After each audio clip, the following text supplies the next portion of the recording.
శ్రీమాత్రే నమః. ఇంట్లో ఎవరైనా చనిపోతే ఏడాది పాటు పూజలు చేయొచ్చా? చేయకూడదా? సాధారణంగా మన ఇంట్లో ఎవరైనా చనిపోతే ఇంట్లో ఏడాది పాటు ఎలాంటి పూజలు చేయకూడదు, ఎలాంటి ఆలయాలకు వెళ్ళకూడదని పెద్దలు చెబుతుంటారు.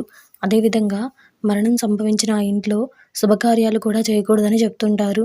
ఈ క్రమంలోనే ఏ ఇంట్లో అయితే మరణం సంభవించి ఉంటుందో ఆ ఇంట్లో ఎలాంటి పూజా కార్యక్రమాలను నిర్వహించకుండా పూజా సామాగ్రిని దాచిపెట్టేస్తారు. ఇలా నిజంగానే ఇంట్లో మరణం సంభవిస్తే పూజలు చేయొచ్చా? చేయకూడదా? అనే సందేహం చాలా మందిలో ఉంటుంది. మరి శాస్త్రం ప్రకారం పూజలు చేయొచ్చా? చేయకూడదా? అనే విషయాన్ని ఈరోజు ఈ వీడియోలో చూసి వివరంగా తెలుసుకుందాం. అంతకంటే ముందు ఈ వీడియో కనుక మీకు నచ్చినట్టయితే లైక్ చేయండి, షేర్ చేయండి.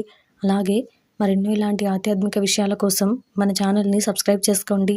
ఇంకా విషయంలోకి వెళ్తే, శాస్త్రం ప్రకారం ఏ ఇంట్లో అయితే నిత్య దీపారాధన చేస్తూ ఉంటారో ఆ ఇంట్లో దేవతలు సంచరిస్తూ ఉంటారని చెబుతోంది.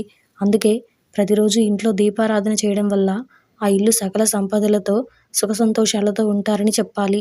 ఇకపోతే ఒక ఇంట్లో మరణం సంభవించింది అంటే ఆ ఇంట్లో ఏడాది పాటు పూజలు చేయకూడదనే నియమం శాస్త్రంలో ఎక్కడా లేదు. మరణం సంభవించిన ఇంట్లో కేవలం 11 రోజుల పాటు మాత్రమే ఎలాంటి పూజా కార్యక్రమాలు చేయకుండా ఉంటే చాలు.